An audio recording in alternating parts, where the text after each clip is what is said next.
lanjut di bab yang ketiga, yaitu information system in business atau sistem informasi dalam bisnis itu seperti apa sih.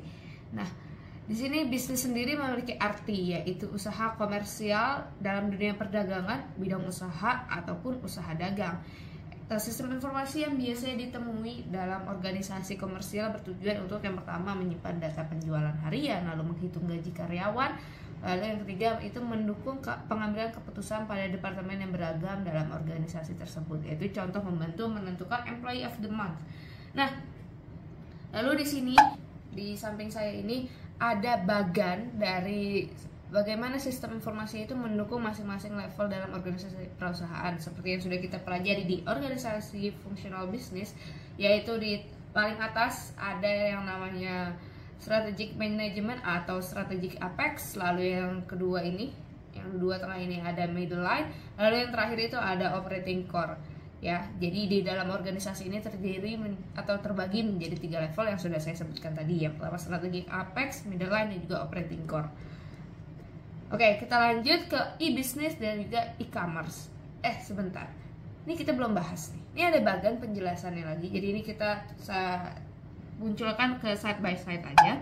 Di strategic apex atau di bagian kayak bos-bosnya, CEO, COO, dan lain sebagainya, itu dia mengurusi knowledge management and special purpose business information system, lebih ke mengatur bagaimana suatu organisasi itu berjalan. Lalu yang middle line-nya dia juga memegang kendali manajemen information dan decision support system. Seperti yang kita ketahui bahwa decision support systemnya itu ada di middle line. Strategic apex itu hanya mengawasi bagaimana jalannya perusahaan, lalu dia memunculkan visi misinya, semua yang execute itu ada di middle line atau line manager ya, di tengah. Lalu yang terakhir di operating core atau lower management ini akan membahas enterprise system, dan juga e-commerce. Baru kita lanjut ke e-business dan e-commerce. Nah, e-business ini mempunyai bagian seperti ini. Di sini ada manajemen yang berhubungan dengan bagaimana manajemen ini dapat melakukan kontrol dari ada 3 bagian. Bagian yang pertama yaitu suppliers dan juga e-procurement, lalu organisasi dan its partners itu yang kedua, lalu customer e-commerce-nya. Karena di dalam manajemen itu, di dalam e-business harus memastikan bahwa kegiatan yang ada di dalam organisasinya itu berjalan dengan lancar. Nah, ini kita bisa lihat gambar di sini. Ini adalah bagaimana proses e-commerce itu bisa bekerja. Tapi proses ini semua sudah digantikan dengan proses yang lebih mudah ya, dengan menggunakan teknologi, sehingga waktu untuk pemrosesannya jauh lebih cepat dengan adanya digitalisasi itu sendiri. E-commerce ini meliputi transaksi bisnis apapun yang dieksekusi secara elektronik antara perusahaan atau bisnis, antara perusahaan dengan pelanggan atau customer, atau pelanggan dengan pelanggan. Nah, selain itu juga terdapat prosedur yang memudahkan layanan pemerintah untuk dimanfaatkan oleh masyarakat atau sering disebut dengan e-government. Nah, sering dengar kan pasti. Sistem informasi dalam e-government ini terbagi lagi menjadi 3, yaitu government to customer, government to business, dan juga government to government. Kita lanjut ke m-commerce. Nah, di m-commerce ini merujuk pada transaksi yang dapat dilakukan kapan saja dan di mana saja. Nah, di mana m-commerce ini sangat bergantung pada perangkat mobile dan tersambung ke internet. M-commerce biasanya menyediakan apps untuk menjalankan proses bisnisnya itu sendiri dan juga terjadi di dalamnya. Jadi apps-nya ini dapat menampung atau mengeksekut bagaimana proses itu berjalan di dalam bisnisnya, sehingga dengan menggunakan aplikasi, proses bisnis tersebut akan lebih efisien dari yang sebelumnya. Kita lanjut ke enterprise system. Di sini kita ketahui bahwa enterprise system ini meliputi transaksi processing system atau yang sering disebut dengan TPS, dan juga enterprise research planning ERP. Nah, TPS ini digunakan untuk menyimpan transaksi bisnis harian ya. Seperti nanti ada contohnya akan dibahas lebih lanjut, dan juga ERP ini digunakan untuk mengelola operasi bisnis perusahaan multi-site secara global. Nah, untuk contoh kasusnya seperti yang tadi sudah saya singgung, yaitu diberikan adanya payroll TPS. Lalu untuk ERP, software yang menggabungkan berbagai macam modul. modul yang seperti apa, software yang seperti apa. Nah, ini dia bagannya. Nah, ini semua nantinya akan digabungkan menjadi satu. Di tengah itu yang namanya ERP. Oke, kita lanjut ke Management Information System dan Decision Support System.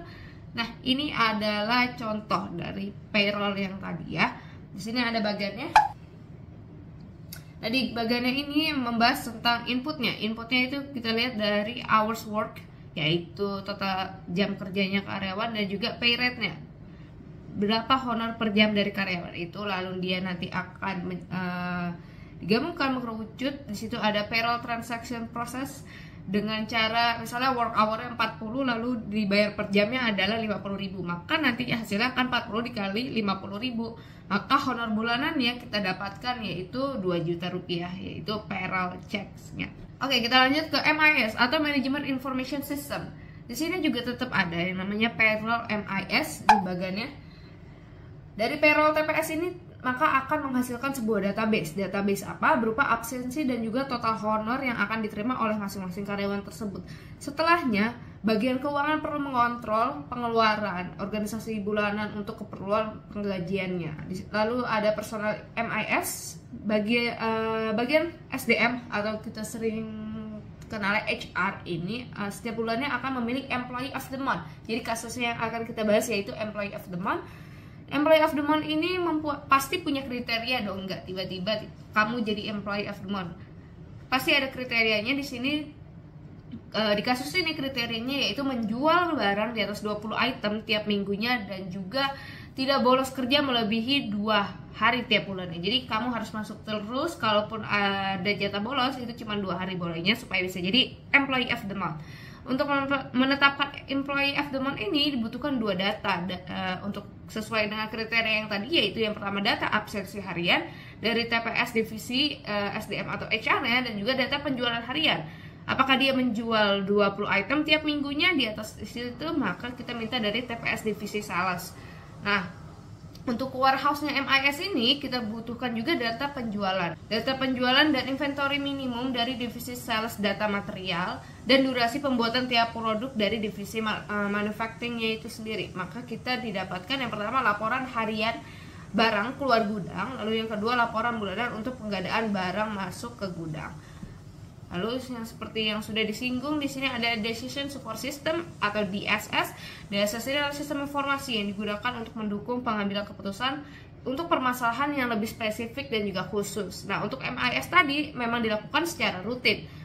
Seperti contohnya tadi kasus Employee of the Month, maka itu akan secara rutin dilakukan per bulan, setiap bulannya. Sedangkan DSS ini dilakukan jika terdapat situasi yang urgent atau genting. Contoh kasusnya seperti apa?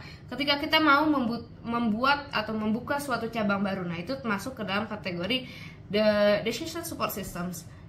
Elemen penting ada di DSS ini adalah, bisa dilihat sini, ada database, model, external database, akses internet untuk mencari informasi keluar, UI untuk berdiskusi antar cabang atau grup wire-nya. Lalu di sini juga ada bagan bagaimana DSS itu bekerja. Lalu kita masuk ke Specialized BIS. Di dalamnya terdapat Knowledge Management System atau KMS lebih singkatnya. Sistem informasi yang digunakan untuk membuat, menyimpan, menyebarkan, dan menggunakan pengetahuan dan pengalaman organisasi. Tujuan dari KMS ini adalah tidak mengulangi kesalahan yang sama, lalu menyeragamkan pengetahuan dan mempersingkat masa orientasi dari pegawai baru itu sendiri. Lalu juga untuk contoh-contohnya, kita bisa melihat pegawai baru nih bingung ketika dihadapkan oleh 3 supplier untuk jenis barang yang sama. Jadi ada 3 supplier yang menawarkan semua barang yang sama. Jadi kita bisa menggunakan knowledge management system ini untuk memutuskan dia mau memilih yang mana gitu. Lalu ada artificial intelligence atau yang biasa kita sebut AI. Kita sekarang sudah familiar ya dengan AI, yaitu meniru kecerdasan baik manusia ataupun hewan yang diimplementasikan ke dalam sistem untuk menyelesaikan sebuah masalah yang khusus. Nah, AI ini terbagi menjadi robotics, area di mana AI ini mesin itu menggantikan tugas manusia. Sudah banyak ya contoh-contohnya. Lalu ada natural language processing, kemampuan untuk memahami bahasa manusia baik secara lisan ataupun secara tulisan. Lalu ada learning system, sistem yang mengadopsi kemampuan manusia untuk belajar dari masa lalu, memberikan saran di masa yang mendatang. Lalu yang terakhir adalah expert system, berfungsi untuk menggantikan keberadaan manusia untuk memecahkan permasalahan yang lebih khusus.